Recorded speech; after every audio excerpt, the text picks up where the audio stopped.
Halo semuanya, di sini aku akan menjelaskan tentang materi dinamika atmosfer dan dampaknya terhadap kehidupan pada SMA kelas 10 di semester 2. Stay tune ya.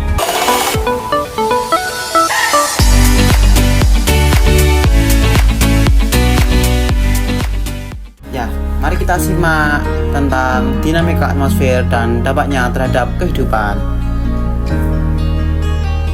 Yang pertama ada dinamika atmosfer. Dinamika atmosfer merupakan salah satu geosfera yang berupa lapisan udara yang menyelimuti permukaan bumi. Lapisan udara ini sangat penting bagi kehidupan makhluk hidup, terutama untuk bernafas. Selanjutnya ada lapisan-lapisan atmosfer. Yang pertama adalah troposfer. Troposfer adalah lapisan atmosfer paling bawah yang menyelimuti permukaan bumi, yaitu tempat berlangsungnya sebagian besar aktivitas cuaca dan kehidupan.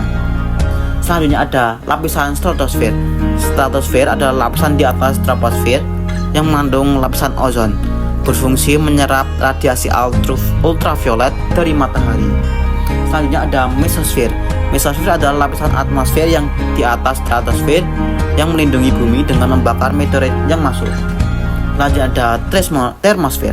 Termosfer adalah lapisan atmosfer di atas mesosfer yang mengalami peningkatan suhu drastis dan tempat terjadinya aurora seperti orbit satelit. Yang terakhir adalah eksosfer. Eksosfer adalah lapisan atmosfer terluar yang merupakan batas antara atmosfer bumi dan ruang angkasa. Selanjutnya ada karakteristik dari lapisan troposfer. Yang pertama ada lapisan udara yang paling bawah dan bersentuhan langsung dengan permukaan bumi. Yang kedua ada ketinggian rata-rata mencapai 0 sampai 12 km di atas permukaan air laut. Yang ketiga ada terdapat banyak debu, uap air dan embun. 4. Terjadi gejala-gejala cuaca dan iklim.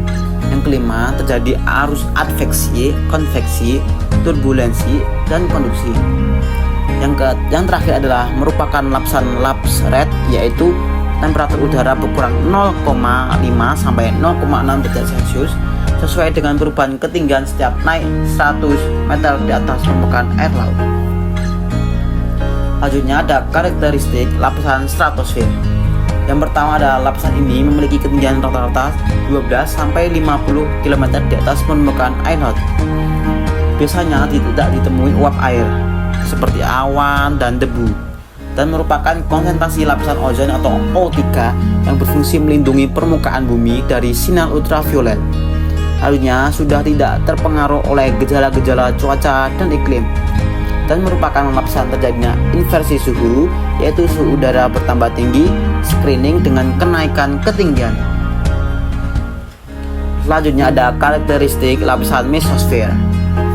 Lapisan ketiga dengan ketinggian rata-rata mencapai 50 sampai 80 km di atas permukaan air laut, yang merupakan lapisan pelindung bumi dari kejatuhan meteor, karena benda-benda angkasa yang memasuki bumi atau meteor mulai terbakar.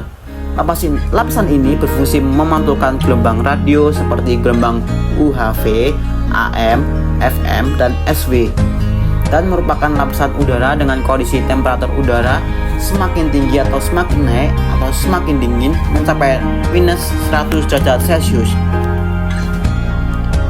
Selanjutnya ada karakteristik lapisan termosfer. Lapisan ini yaitu dengan ketinggian 80 sampai 800 km di atas permukaan air laut, yaitu terjadi kenaikan suhu udara secara tajam, dan pada karakteristik ini memiliki molekul-molekul mengalami ionisasi, dan terdapat lapisan F atau Kennelly Hafsat pada ketinggian 80 sampai 200 km, yaitu lapisan F ada apleton atau pada ketinggian 200 sampai 400 km, dan lapisan atom mencapai 400 sampai 800 km. Lapisan E dan F memiliki peranan yang penting untuk pemantulan gelombang radio. Yang terakhir ada karakteristik lapisan eksosfer. Lapisan udara dengan ketinggian di atas 800 km di atas permukaan air laut, yaitu merupakan lapisan terluar dari atmosfer bumi yang menjadi pengaruh gaya berat sangat kecil, dan lapisan ini disebut juga disphisasisfer karena gas-gas zat kimia terurai ke luar angkasa. dan tanpa terjadinya gerakan atom-atom secara tidak beraturan, lapisan paling panas dan molekul udara dapat meninggalkan atmosfer dan merupakan ruang antar planet dan geostasioner. Selanjutnya ada klasifikasi tipe iklim global. Definisi iklim. Iklim merupakan keadaan rata-rata cuaca pada waktu yang panjang atau lama yang mencapai 30 tahun dan meliputi wilayah yang luas di permukaan bumi. Klasifikasi iklim dibuat oleh manusia dengan menggunakan dasar yang berbeda-beda sesuai dengan maksud dan tujuan tertentu. Penggolongan iklim di dunia antara lain yaitu ada iklim matahari, iklim fisik, iklim Junghun, iklim Schmidt-Ferguson, dan iklim Köppen dan iklim Kodelman serta iklim Thornwick. Dalam materi tentang dinamika atmosfer dan dampaknya terhadap kehidupan, di sini akan menjelaskan hanya 3 saja tentang iklim matahari, iklim fisik, dan iklim Junghun. Yang pertama ada iklim matahari. Iklim matahari adalah pembagian iklim berdasarkan letak garis, lintang, dan banyak sedikitnya panas atau penyinaran matahari yang diterima oleh suatu wilayah di permukaan bumi. Ini pembagian iklim pada iklim matahari. Yang pertama ada iklim tropis, yaitu berada di garis khatulistiwa, itu mencapai 0 derajat. Selanjutnya ada iklim subtropis dengan suhu 23,1/2 0 derajat lintang utara, dan iklim sedang yang mencapai 40 derajat lintang utara, dan iklim dingin yaitu mencapai 61/2 derajat lintang utara. Selanjutnya ada iklim fisik. Iklim fisik yaitu keadaan iklim yang dipengaruhi oleh kondisi fisik wilayah setempat, misalnya daratan dan lautan, ketinggian tempat, arus laut, dan sebagainya. Pengaruh keadaan lingkungan fisik wilayah setempat akan menghasilkan keadaan iklim yang berbeda. Jenis-jenis iklim fisik antara lain yaitu ada iklim benua, iklim laut, dan iklim pegunungan. Yang selanjutnya ada iklim Junghun. Junghun menggolongkan iklim berdasarkan pada ketinggian tempat dan jenis tanaman budidaya yang dapat tumbuh di daerah tersebut. Semakin tinggi suatu tempat, maka suhu makin dingin, maka tanaman budidaya yang dapat tumbuh akan berbeda-beda. Junghun membagi zona menjadi 4. Yang pertama ada zona panas, yaitu mencapai ketinggian 0 sampai 600 meter dengan suhu 26,3 sampai 20 derajat Celcius, yaitu dengan jenis tanaman budidaya seperti karet, coklat, tembakau, tebu, jagung, padi, dan kelapa.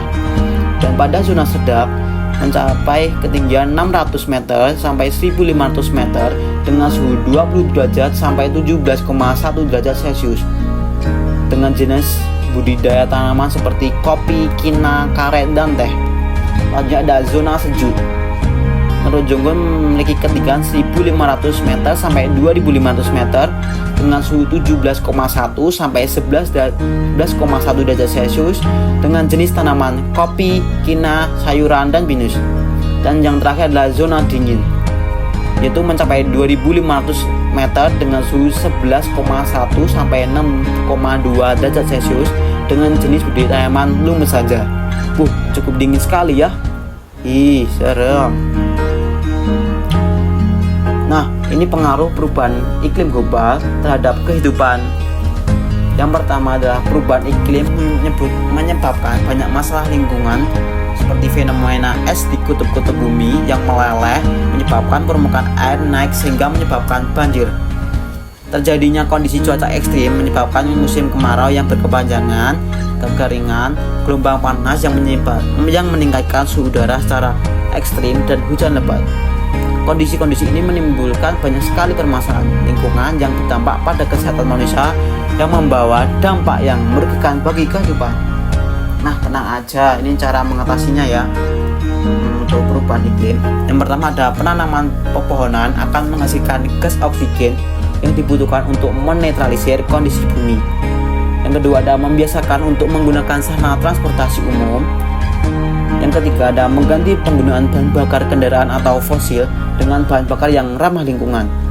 Yang keempat, menggunakan energi alternatif yang ramah lingkungan seperti energi matahari, air, angin, geoterma, biomasa sebagai sumber energi dalam pemenuhan kebutuhan hidup sehari-hari. Dan yang terakhir adalah mengurangi atau meminimalisir penggunaan berbagai peralatan elektronik yang masih menggunakan gas CFC seperti hair dryer, air conditioner atau AC, dan lemari pendingin.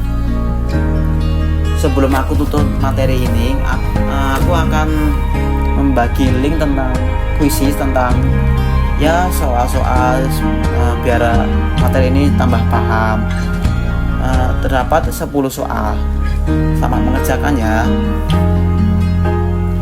Terima kasih semuanya. Thanks for watching.